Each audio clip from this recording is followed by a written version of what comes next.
1 ಲಕ್ಷ ಕೋಟಿ ಇದೆ ಅಂತ ಹೇಳಿ ನಮ್ಮ ಮಾನ್ಯ ಉಪಮುಖ್ಯಮಂತ್ರಿಗಳು ಹೇಳಿದ್ರು, ನಮ್ಮ ಶರತ್ತಣ್ಣನು ಅವ್ರು ಮಾತಾಡುವಾಗ ಹೇಳಿದ್ರು. ಬಿಯಾಂಡ್ ಬೆಂಗಳೂರು ಅಂತ ಘೋಷಣೆ ಮಾಡಿದ್ದಾರೆ ಸರ್. ಬಿಯಾಂಡ್ ಬೆಂಗಳೂರು ಅಂತ ಬ್ರ್ಯಾಂಡ್ ಬೆಂಗಳೂರು ಬಿಟ್ಟು ಬಿಯಾಂಡ್ ಬೆಂಗಳೂರು ಅನ್ನೋ ಬಿಯಾಂಡ್ ಬೆಂಗಳೂರು ಐತಣ್ಣ, ಬಿಯಾಂಡ್ ಬೆಂಗಳೂರು ಇದೆ. ಬಿಯಾಂಡ್ ಬೆಂಗಳೂರು ನೀವು ಡೆವಲಪ್ ಮಾಡಬೇಕು ಅಂದ್ರೆ ಒಳ್ಳೆ ಇನಿಷಿಯೇಟಿವ್ ತಗೊಂಡಿದ್ದೀರಾ. ನಮ್ಮಲ್ಲಿ ಕೈಗಾರಿಕಾ ವಲಯ ಇನ್ನೂ 20% ಇದೆ, ಓನ್ಲಿ 11% ಜಾಬ್ಸ್ ಇದೆ. ಇವತ್ತು ಯುವಕರಿಗೆ ಉದ್ಯೋಗ ಅವಕಾಶ ಸಿಗಬೇಕು ಅಂದ್ರೆ ಅದು ಕೇವಲ ಮ್ಯಾನುಫ್ಯಾಕ್ಚರಿಂಗ್ ಸೆಕ್ಟರ್ ಮಾತ್ರ ಆಗೋದು, ಕೇವಲ ಮ್ಯಾನುಫ್ಯಾಕ್ಚರಿಂಗ್ ಸೆಕ್ಟರ್. ನಾನು ಒಬ್ಬ ನಮ್ಮ ಪಾರ್ಟಿಯಲ್ಲಿ ಯುವ ಘಟಕದ ಅಧ್ಯಕ್ಷ ಸರ್. ಯುವಕರಿಗೆ ಇವಾಗ ಎಷ್ಟು ಜನಕ್ಕೆ 2 ವರ್ಷದಲ್ಲಿ ಕೆಲಸ ಕೊಟ್ಟಿದ್ದಾರೆ ಸರ್? ನ್ಯೂ ಇಂಡಸ್ಟ್ರಿ ಪಾಲಿಸಿ ತಂದಿದ್ದೀರಾ. ನ್ಯೂ ಇಂಡಸ್ಟ್ರಿ ಪಾಲಿಸಿಗೆ ನಾನು ಅಪ್ರಿಷಿಯೇಟ್ ಮಾಡ್ತೀನಿ. ನ್ಯೂ ಇಂಡಸ್ಟ್ರಿಯಲ್ ಪಾಲಿಸಿ 2025 to 2030 ತಂದಿದ್ದೀರಾ. ಕಳೆದ ವರ್ಷ ಬಜೆಟ್ ಅಲ್ಲೂ ಹೇಳಿದ್ರಿ 20 ಲಕ್ಷ ಕೆಲಸ ಕೊಡ್ತೀವಿ ಅಂತ. ಯುವ ನಿಧಿ ಅಂತ ಹೇಳಿ ನಿಮ್ ಗ್ಯಾರಂಟಿ ನರೇಂದ್ರ ಮೋದಿ ಯುವ ನಿಧಿ ಅಂತ ಹೇಳಿ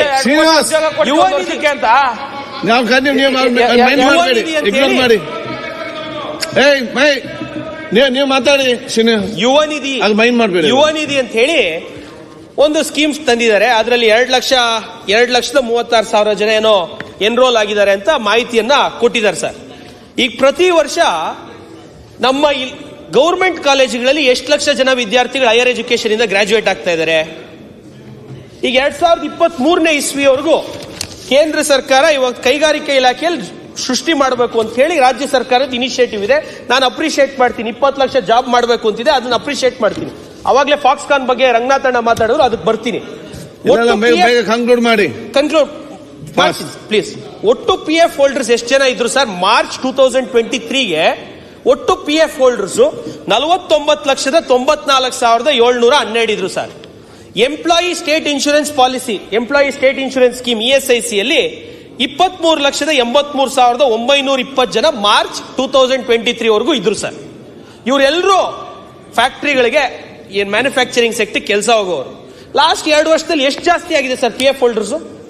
ಸಂತೋಷ್ ಲಾಡ್ ಸಾಹೇಬ್ರು ಮಾನ್ಯ ಕಾರ್ಮಿಕ ಸಚಿವರು ಯಾವಾಗ್ಲೂ ಹೇಳ್ತಿರ್ತಾರೆ, ದಯವಿಟ್ಟು ಅವ್ರ ರಿಪ್ಲೈ ಅಲ್ಲಿ 2023 ಮಾರ್ಚ್ ಇಂದ 2025 ಮಾರ್ಚ್ ವರೆಗೂ ಎಷ್ಟು ಉದ್ಯೋಗಗಳು ಕರ್ನಾಟಕದಲ್ಲಿ ಅವ್ರು ಕಲ್ಪಿಸಿದ್ದಾರೆ ಅಂತ ಹೇಳಬೇಕು.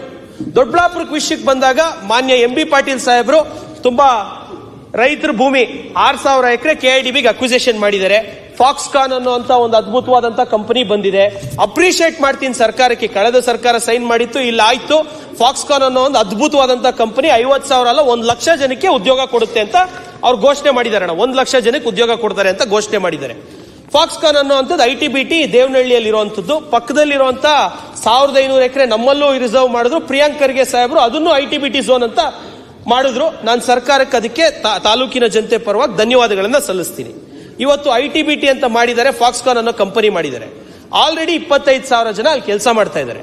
ನಮ್ಮ ತಾಲೂಕವ್ರು ಎಷ್ಟು ಜನ ಅಲ್ಲಿ ಕೆಲಸ ಮಾಡ್ತವ್ರೆ? ಭೂಮಿ ಕಳ್ಕೊಂಡಿರೋ ರೈತರು ಎಷ್ಟು ಜನ ಅಲ್ಲಿ ಕೆಲಸ ಮಾಡ್ತವ್ರೆ? ಗೌರ್ಮೆಂಟ್ ಕಾಲೇಜಲ್ಲಿ ಪ್ರತಿ ವರ್ಷ ನನ್ನ ತಾಲೂಕಲ್ಲಿ ಇರುವಂತ ಗೌರ್ಮೆಂಟ್ ಜೂನಿಯರ್ ಫಸ್ಟ್ ಗ್ರೇಡ್ ಕಾಲೇಜಲ್ಲಿ 1,300 ಜನ ಗ್ರಾಜುಯೇಟ್ ಆಗ್ತಾರೆ. ಧೀರಜ್, ರಂಗನಾಥ್, ಯಾವುದೇ ಒಂದು ಕಂಪನಿ ಮಾಡಿದ್ರೆ ರಂಗನಾಥ್ ಅವ್ರು ಮಾತಾಡ್ಲಿ. ಮಾತಾಡದಲ್ಲ ನೀನು ಕಂಟಿನ್ಯೂ ಹೇಳ್ತೀನಿ. ನಿಮ್ಮ ಟೈಮ್ ಅಂತ ಕಂಟಿನ್ಯೂ ಮಾಡಿದ್ರೆ ಅದಕ್ಕೆ ಸ್ಕಿಲ್ ಕಂಟಿನ್ಯೂ ಮಾಡಿ. ಯಾಕೆ ಅಲ್ಲಿ ಕೇಳ್ತೀರಿ? ಸ್ಕಿಲ್ ಡೆವಲಪ್ಮೆಂಟ್ ಕಂಟಿನ್ಯೂ ಪ್ಲಸ್ ಯುವ ನಿಧಿ ಜೊತೆಗೆ ಯುವ ನಿಧಿ ಪ್ಲಸ್ ಅಂತ ಒಂದು ಸ್ಕೀಮ್ ಮಾಡಿದ್ದಾರೆ ಸರ್. ಅದ್ರಲ್ಲಿ ಅಪ್ರೆಂಟಿಸ್ಶಿಪ್, ಇಂಟರ್ನ್ಶಿಪ್ ಕೊಡ್ತೀವಿ ಅಂತ ಘೋಷಣೆ ಮಾಡಿದ್ದಾರೆ. ಕಳೆದ ವರ್ಷ ಮಾಡಿದ್ರು. ಆಕ್ಷನ್ ಟೇಕನ್ ರಿಪೋರ್ಟ್ ನೋಡಿದ್ರೆ only Jio action taken report. At least ನಾನು ಹೇಳೋವಂಥದ್ದು ಇಂಡಸ್ಟ್ರಿಯಲ್ ಏರಿಯಾಗಳು ಈ ರೀತಿ ಮಾಡ್ತಾರೆ. ಗೌರ್ಮೆಂಟ್ ಕಾಲೇಜಲ್ಲಿ ಓದುವಂತ ವಿದ್ಯಾರ್ಥಿಗಳಿಗೆ ಕಂಪಲ್ಸರಿ ಕೆಲಸ ಕೊಡಬೇಕು ಅಂತ ಬರುವಂತ ಕೈಗಾರಿಕೆಗಳಿಗೆ ಸರ್ಕಾರ ಹೊಸ ನಿಯಮ ಮಾಡಲೇಬೇಕು. KIDB ಲ್ಯಾಂಡ್ ತಗೊಳ್ಳೋರು ಗೌರ್ಮೆಂಟ್ ಕಾಲೇಜ್ ವಿದ್ಯಾರ್ಥಿಗಳು ಸ್ಥಳೀಯ ತಾಲೂಕು, ಸ್ಥಳೀಯ ಜಿಲ್ಲೆನ ತಗೊಳ್ಳಿ. ಗೌರ್ಮೆಂಟ್ ಕಾಲೇಜಲ್ಲಿ 4,000 ರೂಪಾಯಿ ಫೀಸ್ ಕಟ್ಬಿಟ್ಟು ಕಷ್ಟದಲ್ಲಿ ಉದ್ಯೋಗ ಸೃಷ್ಟಿ ಮಾಡಿ. 20 ಲಕ್ಷ ಜಾಬ್ ಅಂತ ಹೇಳಿದೀರಾ. 20 ಲಕ್ಷ ಜಾಬಲ್ಲಿ 2 ವರ್ಷದಲ್ಲಿ ಎಷ್ಟಾಯ್ತು? ನಾವು 2 ವರ್ಷದಿಂದ ಮಹತ್ವಾಕಾಂಕ್ಷೆ ಇಟ್ಕೊಂಡು ಒಳಗಡೆ ಬಂದ್ರೆ ಏನಾದ್ರೂ ಅಚೀವ್ ಮಾಡ್ಬಿಡ್ಬೋದು. ತಾಲೂಕಲ್ಲಿ ಬದಲಾವಣೆ ತರಬಹುದು, ಯುವಕರಿಗೆ ಬದಲಾವಣೆ ತರಬಹುದು. ಯುವಕರಿಗೆ ಏನ್ ಬದಲಾವಣೆ ತರಕ್ ಆಗ್ತಾ ಇದೆ? ಬಜೆಟ್ ಅಲ್ಲಿ ಹೇಳ್ತಾರೆ ಏನಣ್ಣ, ನೀವು ಮಾತಾಡಿ. ಯಾಕೆ ನೀವು ಅಲ್ಲಿ unorganised labour? 2 minutes sir please sir. ಅಲ್ಲ ಪ್ಲೀಸ್ ಅಲ್ಲ 2 minutes ಪ್ಲೀಸ್ ದಯವಿಟ್ಟು ಅಷ್ಟೇ ಟೈಮ್. ನಾನು ಏನು 20 minutes ಆಗೋದಿಲ್ಲ ಅಷ್ಟು ಬೇಗ ಟೈಮ್ ಆಗ್ತಾ ಬಂತು. ನೀವು ಎಷ್ಟು ಟೈಮ್ ವೇಸ್ಟ್ ಮಾಡಿ ಅಷ್ಟೇ. ಓಕೆ ಸರ್ಕಾರಿ ಶಿಕ್ಷಣದ ಬಗ್ಗೆ ಎಲ್ಲರೂ ಮಾತಾಡಿದ್ರು, ನಮ್ಮ ಬೆಲ್ಲದ್ ಸಾಹೇಬರು ಮಾತಾಡಿದ್ರು. ಪ್ರೈಮರಿ ಅಂಡ್ ಸೆಕೆಂಡರಿ ಎಜುಕೇಶನ್ ನಾನು ಬಜೆಟ್ ಅಲ್ಲಿ ಫುಲ್ ರಿಪೋರ್ಟ್ ತಗೊಂಡೆ ಸಭಾಧ್ಯಕ್ಷರೇ. ಜನರಲ್ ಎಜುಕೇಶನ್ ಅಲ್ಲಿ ಶಾಲಾ ಶಿಕ್ಷಣ ಮತ್ತು ಸುರಕ್ಷತೆ ಇಲಾಖೆಯಲ್ಲಿ ಸಾಮಾನ್ಯ ಶಿಕ್ಷಣ 2202 ಪೇಮೆಂಟ್ ಹೆಡ್ ಅಡಿಯಲ್ಲಿ ಶಿಕ್ಷಣಕ್ಕೆ ನಮ್ಮ ಬಜೆಟ್ ಅಲ್ಲಿ 10.8% ಮಾನ್ಯ ಮುಖ್ಯಮಂತ್ರಿಗಳು ಇಟ್ಟಿದ್ದಾರೆ. ಅದರಲ್ಲಿ ಪ್ರೈಮರಿ ಅಂಡ್ ಸೆಕೆಂಡರಿ ಅಂದ್ರೆ first standard to 10th standard, first PUC second PUC ಇದು ಗೌರ್ಮೆಂಟ್ ಸ್ಕೂಲ್ ಮತ್ತು ಕಾಲೇಜುಗಳಿಗೆ ಎಷ್ಟು ಹೋಗುತ್ತೆ ಅಂತ ತಗೊಂಡೆ ಸಭಾಧ್ಯಕ್ಷರು. ಒಟ್ಟು ವೆಚ್ಚ ಈ ಆರ್ಥಿಕ ಇಲಾಖೆ ಕೊಟ್ಟಿರುವಂತಹ ಒಂದು ಪುಸ್ತಕದಲ್ಲಿ ಇರುವಂತದ್ದು ಒಟ್ಟು ಎಕ್ಸ್ಪೆಂಡಿಚರ್ 33,147.60 ಕೋಟಿ ಎಕ್ಸ್ಪೆಂಡಿಚರ್ ಇದೆ ಸಭಾಧ್ಯಕ್ಷರೇ. ಇಷ್ಟಕ್ಕೆ ಎಷ್ಟು ಜನ ವಿದ್ಯಾರ್ಥಿಗಳು ಓದ್ತಾರೆ ಅಂತ ನಾನು ನೋಡಿದೆ. ಫಸ್ಟ್ ಟು 10th ಗೌರ್ಮೆಂಟ್ ಶಾಲೆಯಲ್ಲಿ ಓದೋದು 40,74,525 ವಿದ್ಯಾರ್ಥಿಗಳು. ಗೌರ್ಮೆಂಟ್ ಏಡೆಡ್ ಕಾಲೇಜಲ್ಲಿ ಗೌರ್ಮೆಂಟ್ ಏಡೆಡ್ ಸ್ಕೂಲಲ್ಲಿ ಓದುವಂಥದ್ದು 11,81,213 ವಿದ್ಯಾರ್ಥಿಗಳು. PUC ಗೌರ್ಮೆಂಟ್ PUC ಕಾಲೇಜಲ್ಲಿ ಪ್ರತಿ ವರ್ಷ ಓದುವಂಥದ್ದು 3,13,834 ವಿದ್ಯಾರ್ಥಿಗಳು. ಏಡೆಡ್ ಗೌರ್ಮೆಂಟ್ PU ಕಾಲೇಜಲ್ಲಿ ಓದುವಂಥದ್ದು 2,10,404 ವಿದ್ಯಾರ್ಥಿಗಳು. ಒಟ್ಟು 57,79,976 ವಿದ್ಯಾರ್ಥಿಗಳು ಗೌರ್ಮೆಂಟ್ ಶಾಲೆ, ಗೌರ್ಮೆಂಟ್ ಏಡೆಡ್ ಶಾಲೆ, ಗೌರ್ಮೆಂಟ್ ಏಡೆಡ್ ಕಾಲೇಜಲ್ಲಿ ಓದ್ತಾ ಇದ್ದಾರೆ ಸಭಾಧ್ಯಕ್ಷರೇ. ಇವತ್ತು 58 ಲಕ್ಷ ರೌಂಡ್ ಫಿಗರ್ ಇಟ್ಕೊಂಡ್ವಿ ಅಂದ್ರೆ 33,147 ಕೋಟಿಯಲ್ಲಿ ಒಬ್ಬ ವಿದ್ಯಾರ್ಥಿಗೆ ತಲಾ ಖರ್ಚು 57,300 ರೂಪಾಯಿ ಆಗ್ತಾ ಇದೆ ಗೌರ್ಮೆಂಟ್ ಶಾಲೆಯಲ್ಲಿ ಓದೋ ವಿದ್ಯಾರ್ಥಿಗೆ. Higher education bit only primary and secondary education. ಒಂದ್ ನಿಮಿಷ ಸರ್, ಇವತ್ತು ಶಾಲಾ ಶಿಕ್ಷಕರು ಯಾವ ಮಟ್ಟದ ಎಜುಕೇಶನ್ ಕೊಡ್ತಾ ಇದ್ದಾರೆ? ನನ್ನ ತಾಲೂಕಲ್ಲಿ ತಗೊಂಡ್ರೆ ಗೌರ್ಮೆಂಟ್ ಸ್ಕೂಲಲ್ಲಿ ಪಾಸ್ ಪರ್ಸೆಂಟೇಜ್ ಓನ್ಲಿ 58%, ಬರೀ 58%. 57,000 ಖರ್ಚು ಮಾಡ್ತೀವಿ. ಕೇಂದ್ರ ಸರ್ಕಾರದ ಕೇಂದ್ರೀಯ ವಿದ್ಯಾಲಯ ಪರ್ ಸ್ಟೂಡೆಂಟ್ ಎಕ್ಸ್ಪೆಂಡಿಚರ್ ಎಷ್ಟು ಅಂತ ತರಿಸ್ಕೊಂಡ್ರೆ 25,000. ಇವತ್ತು ರಾಜ್ಯ ಸರ್ಕಾರ 58,000 ಖರ್ಚು ಮಾಡಿ 41,500 ಕೋಟಿ ಅದು ಹೈಯರ್ ಎಜುಕೇಶನ್ ಇನ್ಕ್ಲೂಡ್ ಮಾಡಿ ಸರ್. Only primary education 33,000. ಮೇಸ್ಟ್ರುಗಳಿಗೆ ಸಂಬಳ 85,000ದಿಂದ 1.5 ಲಕ್ಷವರೆಗೂ ಕೊಡ್ತೀರಾ. ಮೇಸ್ಟ್ರುಗಳಿಗೆ ಏನ್ ಕೆಲಸ ಸರ್ ಇವತ್ತು? ಮೇಸ್ಟ್ರುಗಳಿಗೆ ಏನ್ ಕೆಲಸ? ಮೊಟ್ಟೆ ತರುವಂತದ್ದು 7 ರೂಪಾಯಿಗೆ, ಮೊಟ್ಟೆ ಸುಲಿಯುವಂತದ್ದು, ಅಡ್ಮಿನಿಸ್ಟ್ರೇಟಿವ್ ವರ್ಕ್ ಕೊಡ್ತೀರಾ. ನಮಗೂ ಅರ್ಥ ಆಗ್ಬೇಕೀಗ, ಯಾಕಂದ್ರೆ ಕೇಂದ್ರ ಸರ್ಕಾರ 25,000 ಕೆವಿ ಸರ್. CBSE ಸಿಲೆಬಸ್ ನಮಗೂ ಆಶ್ಚರ್ಯ ಆಗ್ತಾ ಇದೆ. CBSE ಸಿಲೆಬಸ್ 25,000 ಮಾಡ್ತಾರೆ. ನಾವು ಸ್ಟೇಟ್ ಸಿಲೆಬಸ್ ಅಲ್ಲಿ 58% ಪಾಸ್ ಪರ್ಸೆಂಟೇಜ್. ನನ್ನ ತಾಲೂಕ್ ಮಾತ್ರ ಕೊಡ್ತೀನಿ ನಾನು ಎಕ್ಸಾಂಪಲ್. ಯಾಕೆ ಸರ್ ಟೀಚರ್ಗಳು ಏನ್ ಕೆಲಸ ಅಂತ ಕೇಳಿದ್ರೆ ಮೊಟ್ಟೆ ತರಕ್ 7 ರೂಪಾಯಿ ಕೊಡ್ತಾರೆ, ನಾವು ಎಲ್ಲಿಂದ ತರೋಣ ಅಂತಾರೆ. ಹಾಲು ತರೋದು ನಾವು ತರಬೇಕು, ಮತ್ತೊಂದು ಎಲ್ಲ ನಾವು ಅಡ್ಮಿನಿಸ್ಟ್ರೇಟಿವ್ ಡ್ಯೂಟಿ ನೋಡೋಣ, ಪಾಠ ಹೇಳ್ಕೊಡೋಣ ಅಂತ ಕೇಳ್ತಾರೆ. Administrative duty sir. ಒಂದು ಬಾತ್ರೂಮ್ ತೊಳಿಯಕ್ಕೆ ಸ್ಕೂಲ್ ವರ್ಷಕ್ಕೆ ಇವತ್ತವರೆಗೂ ನಮ್ಮ ಗೌರ್ಮೆಂಟ್ ಸ್ಕೂಲ್ಗಳಲ್ಲಿ ಒಬ್ರು ಸ್ಟಾಫ್ ಇಲ್ಲ ಸರ್. ಗ್ರೂಪ್ ಡಿ ಆಗ್ಬೋದು, ಇನ್ನೊಂದು ಆಗ್ಬೋದು, ಅದಕ್ಕೆ ಯಾವುದೇ ಫಂಡ್ ಇಲ್ಲ ಸರ್. 58,000 ಖರ್ಚು ಮಾಡಿ ಯಾವ ಕ್ವಾಲಿಟಿ ಎಜುಕೇಶನ್ ಕೊಡ್ತಾ ಇದೀವಿ ಮಕ್ಕಳಿಗೆ? 36% of our States population is below 30. What are we doing for them? ಎಷ್ಟು ಕೊಟ್ಟಿದೀವಿ ಸರ್ ಈ ಬಜೆಟ್ ಅಲ್ಲಿ? 4 ಲಕ್ಷ ಕೋಟಿ ಬಜೆಟ್. ಇವತ್ತಿನ ಯುವಕರು ನಾಳೆಯ ಪ್ರಜೆಗಳು. ಏನ್ ಕೊಡ್ತಾ ಇದೀವಿ ಬಜೆಟ್ ಅಲ್ಲಿ? ಬಡವರ ಪರವಾದಂತ ಬಜೆಟ್. ಗ್ಯಾರಂಟಿಗಳು ಮಾತ್ರ ಕಾಂಗ್ರೆಸ್ ಅವ್ರ ಗ್ಯಾರಂಟಿಗಳ ಅನುಷ್ಠಾನ ಮಾಡಕ್ಕೆ 3 ವರ್ಷದಿಂದ ಬಜೆಟ್ ನಡೀತಾ ಇದೆ. ನನಗೊಂದು ಅರ್ಥ ಆಗ್ಬಿಡ್ತು, ವಿರೋಧ ಪಕ್ಷದವ್ರದ್ದು ಎಲ್ಲಾರ್ದು ಕೇಳಿದೆ. ಅಜೆಂಡಾ ಸಿಂಪಲ್, ಕೇಂದ್ರ ಸರ್ಕಾರ ಹಣ ಕೊಡಲ್ಲ, ಗ್ಯಾರಂಟಿ ನಾವು ಅನುಷ್ಠಾನ ಮಾಡಿದೀವಿ, ಫಿಸ್ಕಲ್ ಡೆಫಿಸಿಟ್ ಒಳಗಡೆ ನಾವು ಇದೀವಿ, ಇಷ್ಟೇ ಇವ್ರ ಡಿಫೆನ್ಸ್. ಬಡವರಿಗೆ ಏನ್ ಮಾಡಿದೀವಿ? ಮುಖ್ಯಮಂತ್ರಿಗಳ ಬಗ್ಗೆ ನಾನು ಜಾಸ್ತಿ ಗೌರವ. ಕೇಂದ್ರ ಸರ್ಕಾರ ತರ 14 ಲಕ್ಷ ನಿಮ್ಮ ಅಜೆಂಡಾ ನೀವು ಸಾಲ ಮನ್ನಾ ಮಾಡಿ ಅದಾನಿಗೆ ಜನಸಾಮಾನ್ಯರಿಗೆ ಏನ್ ಬೇಕು ಕೇಳಿದ್ರೆ ಜನಸಾಮಾನ್ಯರಿಗೆ ಏನ್ ಬೇಕು ಕೇಳಿದ್ರೆ ಶ್ರೀನಿವಾಸ ಮಾಹಿತಿ ಇಲ್ಲದೆ ಮಾತಾಡಬೇಡ.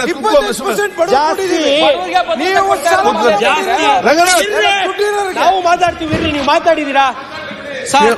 ನಾನು ಮುಖ್ಯಮಂತ್ರಿಗಳು ಲಾಸ್ಟ್ 1-2 ಮಿನಿಟ್ಸ್ ಕ್ಲೋಸ್. ಮುಖ್ಯಮಂತ್ರಿಗಳು JDS ಪಾರ್ಟಿಯಿಂದ ಎಕ್ಸ್ಪೆಲ್ ಆದಾಗ ಅಹಿಂದ ಪಾರ್ಟಿ ಕಟ್ಟಿದ್ರು. ನಮ್ಮ ತಾಲೂಕಿನ ದುರೀಂಡ್ರು RL ಜಾಲಪ್ಪ ಸಾಹೇಬ್ರು ಅವ್ರ ಜೊತೆಗೆ ಹೋದ್ರು ಸರ್. ಮುಖ್ಯಮಂತ್ರಿಗಳು ಅವತ್ತಿಂದ ಹಿಡಿದು ಇವತ್ತವರೆಗೂ ಅಹಿಂದ ನಾಯಕರು ಅಂತ ಹೇಳಿ ಅವ್ರು ಬಂದಿರುವಂತದ್ದು ಸರ್. ಬಾಬಾ ಸಾಹೇಬ್ ಅಂಬೇಡ್ಕರ್ ಬಗ್ಗೆ ಹೇಳ್ತಾರೆ, ಸಮ ಸಮಾಜದ ನಿರ್ಮಾಣಕ್ಕಾಗಿ ನಾವು ಈ ಪುಸ್ತಕದಲ್ಲಿ ಬಾಬಾ ಸಾಹೇಬ್ ಅಂಬೇಡ್ಕರ್ ಅವರು, ನಾರಾಯಣ್ ಗುರು ಅವರು, ಬುದ್ಧ ಬಸವಣ್ಣ ಅವರ ತತ್ವವನ್ನ ನಾವು ಪಾಲಿಸ್ತೀವಿ ಅಂತಾರೆ. 2 ವರ್ಷದಲ್ಲಿ RDPR 25 ಕೋಟಿ ಕೊಟ್ರು ಸರ್ ಕಾಂಗ್ರೆಸ್ ಶಾಸಕರಿಗೆ. ಸಮಾನತೆ ಎಲ್ ಸರ್ ಇಲ್ಲಿ ನಮ್ಗೆ? ಓಕೆ ಸಮಾನತೆ ಎಲ್ ಸರ್? 10 ಕೋಟಿ ಇವಾಗೇನೋ 189 ರೂರಲ್ ರೋಡ್ಸ್ಗೆ ಪ್ರಿಯಾಂಕ್ ಸರ್ ಅವರು ಮತ್ತು ಮುಖ್ಯಮಂತ್ರಿಗಳು ಮಾನ್ಯ ಸಿದ್ದರಾಮಯ್ಯ ಸಾಹೇಬ್. ನೀನು ಈ ಸಾರಿ ಶಾಸಕ ಬಂದಿದ್ಯಾ? ಹೌದಾ? ಅವತ್ತಿಂದ ನನ್ನೇ ಇದ್ದೀವಿ. ಕೇಳ್ಬೇಕು. ಹಳೇದ್ ಇದು ಗೊತ್ತಿಲ್ಲ ಇದ್ದೆ. ನನಗೆ. ಹಳೇದ್ ನಂಗೆ ಇದು ಗೊತ್ತಿಲ್ಲ.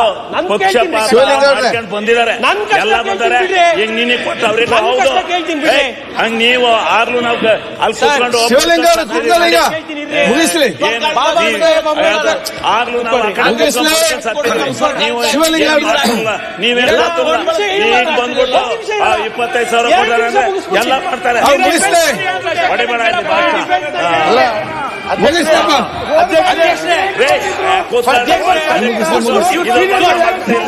ಮುಗಿಸ್ಲಿ.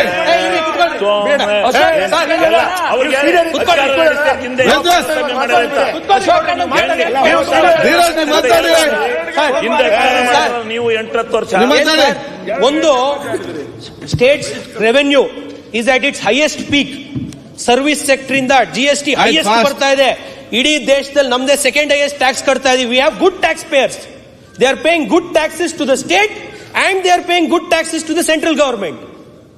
ಬದ್ಧವಾಗಿ ಟ್ಯಾಕ್ಸ್ ಕಟ್ಟುವಂತವ್ರು ಇರೋದು ನಮ್ಮವರು. ನಮ್ಮ ರಾಜ್ಯ ಓವರ್ ಆಲ್ ನಾವು GSTP ತಗೊಂಡ್ರೆ 5ನೇ ಸ್ಥಾನಕ್ಕೆ ಬರ್ತೀವಿ. ಬಟ್ ಟ್ಯಾಕ್ಸ್ ಪೇಯಿಂಗ್ ಅಲ್ಲಿ ಸೆಕೆಂಡ್ ಇದೀವಿ ಸರ್. ಒಳ್ಳೆ ಟ್ಯಾಕ್ಸ್ ಕಟ್ತಾ ಇದೀವಿ. ಹೌದು, ಆಯ್ತು, ಒಳ್ಳೆ ಟ್ಯಾಕ್ಸ್ ಮುಂದಕ್ಕೆ ಕಟ್ತಾ ಹೋಗಿ ಇದೀವಿ. ಈಗ. ನಮ್ಗೆಲ್ಲ ಅನುಕೂಲಗಳು ಸಿಗ್ತಾ ಇದಾವೆ. Okay. ಇವತ್ತು ರಾಜ್ಯ ಸರ್ಕಾರ ಹೈಯೆಸ್ಟ್ ಇವಾಗ ರೆವೆನ್ಯೂನು ಅಚೀವ್ ಮಾಡಿದಾರಲ್ಲ ಸರ್. ಸಮಾನವಾಗಿ ಕಾಣಿ ಸರ್ ನಮ್ಮನ್ನು. ಆಯ್ತು. ನಾವು ಏನೋ ಒಂದು ಮಾಡ್ತೀವಿ, ನಮ್ಮನ್ನು ಸಮಾನವಾಗಿ ಕಾಣಿ ಸರ್. ಡಾಕ್ಟರ್ ಬಾಬಾ ಸಾಹೇಬ್ ಅಂಬೇಡ್ಕರ್ ಅವರು ಆ ಬಾಬಾ ಸಾಹೇಬ್ ಅಂಬೇಡ್ಕರ್ ಅವರು ಕೊಟ್ಟಿರುವಂತ ಸಂವಿಧಾನದ ಅಡಿಯಲ್ಲಿ ಬಾಬಾ ಸಾಹೇಬ್ ಅಂಬೇಡ್ಕರ್ ಅವರು ಕೊಟ್ಟಿರುವಂತ ಸಂವಿಧಾನದ ಅಡಿಯಲ್ಲಿ ಇನ್ಇಕ್ವಾಲಿಟಿ ಸೆಂಟರ್. ಒಂದ್ ನಿಮಿಷ ನೀವು ಕಂಟಿನ್ಯೂ. ಬಾಬಾ ಸಾಹೇಬ್ ಅಂಬೇಡ್ಕರ್ ಕೊಟ್ಟಿರುವಂತ ಸಂವಿಧಾನದ ಅಡಿಯಲ್ಲಿ ಇವತ್ತು ನಮ್ಮ ರಂಗಣ್ಣ ಹೇಳಿದ್ರು, ಒಂದು ಕುರುಬ ಸಮುದಾಯದಿಂದ ಮುಂದಕ್ಕೆ ಹೋಗಿ ಬೇಗ. ಕುರುಗಾಯಿ ಇವತ್ತು ರಾಜ್ಯದ ಮುಖ್ಯಮಂತ್ರಿಗಳಾಗಿದ್ದಾರೆ ಅಂತ. ಅವ್ರು ಕೊಟ್ಟಿರುವಂತ ಸಂವಿಧಾನದ ಅಡಿಯಲ್ಲಿ ನಾನೊಬ್ಬ ರಂಗನಾಥ್ ಅದೇ ಹೇಳಿದ್ದು. ಅದೇ ರೀತಿಯಲ್ಲಿ ನಾನು ಸಹ ಒಂದು ಹಿಂದುಳಿದ ವರ್ಗದ ಒಂದು ಅಲೆಮಾರಿ ಜನಾಂಗದಿಂದ ಬಂದಿರೋ ಒಂದು ಯುವಕ ಇವತ್ತು ಆಗಿದ್ದೀನಿ ಅಂದ್ರೆ ಬಾಬಾ ಸಾಹೇಬ್ ಅಂಬೇಡ್ಕರ್ ಅವರು ಕೊಟ್ಟಿರುವಂತ ಸಂವಿಧಾನ, ನನ್ನ ಭಾರತೀಯ ಜನತಾ ಪಾರ್ಟಿ ದೊಡ್ಡಬಳ್ಳಾಪುರ ತಾಲೂಕಿನ ಜನತೆ ಓಕೆ ಇವತ್ತು ಬಾಬಾ ಸಾಹೇಬ್ ಅಂಬೇಡ್ಕರ್ ಅವ್ರ ಬಗ್ಗೆ ತುಂಬಾ ಚೆನ್ನಾಗಿ ಮಾತಾಡ್ತಾರೆ. ಕನ್ಕ್ಲೂಡ್ ಮಾಡಿ ಈಗ. ಬಜೆಟ್ ಪುಸ್ತಕದಲ್ಲಿ ಸುಮ್ನೆ SCP DSP ಓದೋಣ ಅಂತ ಹೇಳಿ ತಗೊಂಡೆ. ಬೇಡ, conclude ಮಾಡಿ. ಇಲ್ಲ ಟೈಮ್.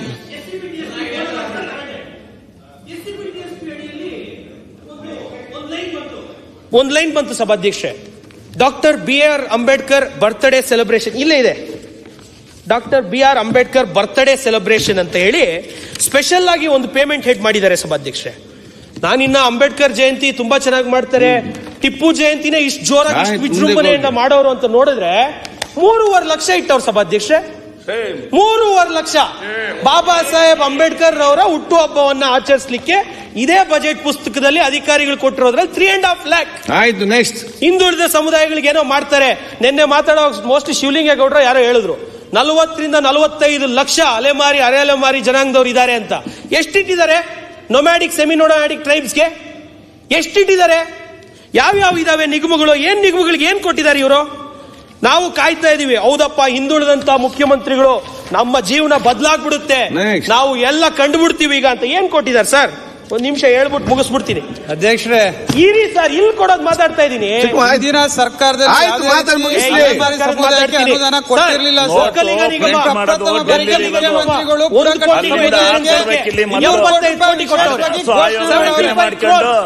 ಸರ್ಕಾರ ಘೋಷಣೆ ಮಾಡಿದಾಗ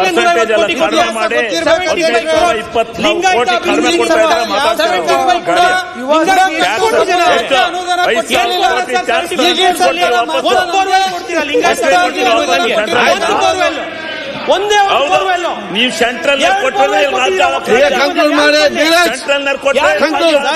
ಕನ್ಕ್ಲೂಡ್ ಮಾಡಿ ಅದನ್ನು. ಆರ್ಯ ವೈಶ್ಯ ಅಭಿವೃದ್ಧಿ ನಿಗಮ ಶೂನ್ಯ. ಆಯ್ತು. ಉಪ್ಪಾರ ಅಭಿವೃದ್ಧಿ ನಿಗಮ ಶೂನ್ಯ. ಸಂಗೊಳ್ಳಿ ರಾಯಣ್ಣ ಅಭಿವೃದ್ಧಿ ಪ್ರಾಧಿಕಾರ 25 ಲಕ್ಷ. ಮಡಿವಾಳ ಮಾಚಿದೇವ ಅಭಿವೃದ್ಧಿ ಪ್ರಾಧಿಕಾರ ಶೂನ್ಯ. ಅಂಬಿಗರ ಚೌಡಯ್ಯ ಅಭಿವೃದ್ಧಿ ಪ್ರಾಧಿಕಾರ ಶೂನ್ಯ. ಕುಂಬಾರ ಅಭಿವೃದ್ಧಿ ಪ್ರಾಧಿಕಾರ ಶೂನ್ಯ. ವಿಶ್ವಕರ್ಮ ಅಭಿವೃದ್ಧಿ ಪ್ರಾಧಿಕಾರ ಶೂನ್ಯ. ಹಡಪದ ಸುಳ್ಳು ಅಭಿವೃದ್ಧಿ ಮಾಹಿತಿ ಪ್ರಾಧಿಕಾರ ಕೊಡ್ಬಾರ್ದು. ಶೂನ್ಯ, ಧೀರಜ್, ತಿಗಳ ಅಭಿವೃದ್ಧಿ ನೀವು ಪ್ರಾಧಿಕಾರ ಸುಳ್ಳು ಮಾಹಿತಿ ಶೂನ್ಯ, ಕೊಡ್ಬಾರ್ದು. ಬಲಿಜ ಅಭಿವೃದ್ಧಿ ಇದನ್ನ ಸುಳ್ಳು ಪ್ರಾಧಿಕಾರ ಮಾಹಿತಿ ಶೂನ್ಯ. ಕೊಡ್ಬಾರ್ದು. ಬೆಳಿಗ್ಗೆ ಏನ್ ಮಾತಾಡಿ. ಕೊಟ್ಟಿದ್ದೀರಾ? ಕಾಡುಗಳ ಅಭಿವೃದ್ಧಿ ಏ, ಆಯ್ತು. ಪ್ರಾಧಿಕಾರ ಏನದು? ಕಾಡುಗಳ ಅಭಿವೃದ್ಧಿ ಪ್ರಾಧಿಕಾರ ಶೂನ್ಯ. ಯಾಕೆ ನೀವೆಲ್ಲ ಮಾತಾಡ್ತೀರಿ? ಏನದು? ಏನ್ ಕೊಟ್ಟಿದ್ದೀರಾ? ನೀವೆಲ್ಲ ಸುಳ್ಳು ಏನ್ ಮಾಹಿತಿ ಕೊಟ್ಟಿದ್ದೀರಾ? ಮಾಡ್ತಾ ಇದೀರಿ. ಹೇಳಿ ನಂಗೆ ಏನ್ ಕೊಟ್ಟಿದ್ದೀರಾ? ತೋರ್ಸಿ. ಏ, ಅಧ್ಯಕ್ಷರೇ, ನೋಡ್ರಿ, ಆಯ್ತು. ನೀರಜ್ ಕಂಕ್ಲೂಡ್ ಮಾಡಿ, ಕಂಕ್ಲೂಡ್ ಮಾಡಿ. ಎಷ್ಟು ಕೊಟ್ಟಿದ್ದಾರೆ, ಎಷ್ಟು ಖರ್ಚು ಮಾಡ್ತಾರೆ? ಕನ್ಕ್ಲೂಡ್.